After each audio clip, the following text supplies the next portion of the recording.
Hey, Max here. We're in the studio, and I have my first ever train that I have mocked up, and I'm gonna do a self critique of my set here. We're gonna do the good, the bad, and the ugly, and we're gonna kind of go over this build here. I did a mock up of a Delaware and Hudson train that I found online. I was trying to go through colors and trying to find different ideas for a train to build. I wanted to build something that was real world, and this is what I came up with. And there are some good things about it. There are some bad things about it, and there's an ugly thing about it. So this is I don't know. It was developed in the 1950s, 1960s. I don't know much about trains, and with that being said, I'm just going to kind of critique my work because I could tell you this is an EMD9 train. Online is what I looked up, and I think it was in 1950 something that the train was made up. That's great and all, but I did manage to get this together in about 2 days of build time, and then research was, I don't know, maybe a week, just looking up different ideas for a train, different colors and things like that. So this is what we come up with, and let's start out with the good that I like about the train. The good thing is it doesn't have very many studs showing, if any at all.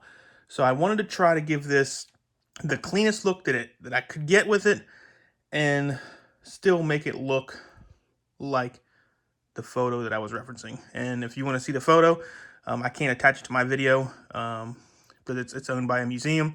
So if you want to look it up, it's a Delaware and Hudson EMD9 train is what I looked up. I did not have to do a parts order for this. I had all parts on hand, and I did take one set and opened it up and used some parts from it. And I also used another set for more parts from it. So I used the cargo train, the blue one, and I used the ghost train from Hidden Side, and just parts I had from a yard sale, and pretty cheap to do it this way. I had managed to get the cargo train from yard sale, so not too bad. But okay, so the good. I really wanted to get steps in here, and then steps in back here. So I did manage to get those in, and kind of see them there a little bit. Yep, steps good. I wanted enough space here so a minifigure could walk, and I got that in, but I could not get it on the side here, just with the spacing going around the track. I could make the train wider. I could move the railing out. Would be no problem at all, but it would not fit through my city going along the buildings. It would run into it. So I wanted to keep this a Lego scale-ish type build, which we ended up doing.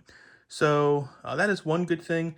Another good thing that I really liked on how it turned out was the color scheme. I think I got pretty close to the color of the train. The only thing I'm missing is a white insignia for their company, and just Lego doesn't make it. I couldn't make it out of bricks to make it work. It's a circle, and Lego does not like circles, so it didn't look like what I was doing, so I didn't do it. So for the color scheme, though, pretty close. I think for the shape, I got pretty close. It's a little short. That's about the only bad thing. I used the train base plate that I used was the shorter version of the black one. It's a 6x24. The long one is 6x28, and it's pretty expensive. And I didn't want to order one. I just wanted to use what I had, and I came up with this. So the train is a little short, but it's not terrible. If I added 4 more studs into it, it would probably just add a little bit of length back here.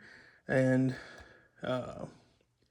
when you do that, when you start lengthening things out or shortening them up, you got to deal with your rails, make sure they all line up, and everything kind of comes together nicely. So I think about the only bad thing is I would like a little bit more length to it, but that's okay. I think it still looks the part of what I'm trying to go to. Now the ugly, and this is pretty easy for me to see. When you're looking at the picture, I feel like the nose of the train is a lot shorter than this, and I wanted to get it shorter through here, but all these bricks lining up. This is a sideways build here. So this is a studs on the side build, and they come out here to the front. And to shorten this up, you can't get everything to line up properly just with the math. So I really wanted to take another brick out of here and shorten this guy.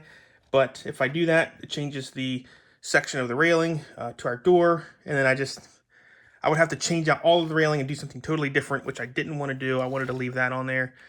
So you can kind of see here, it's got a long nose onto it. I feel like the train had a shorter nose. So that's really my ugly thing that I did, but that's what I had to go with. I really couldn't do much about it, unless I wanted to change the whole design, and I didn't. So you give and take.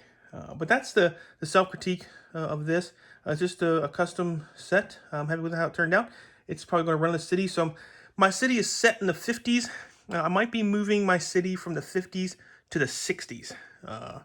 We'll try to maybe progress in some years here. Mostly everything is 1950s. But we might say we'll do 1960. We'll just start out there. But so we might start adding in maybe some more vehicles from the 60s.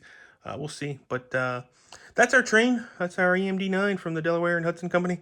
And the good, the bad, and the ugly. And we'll see you guys later.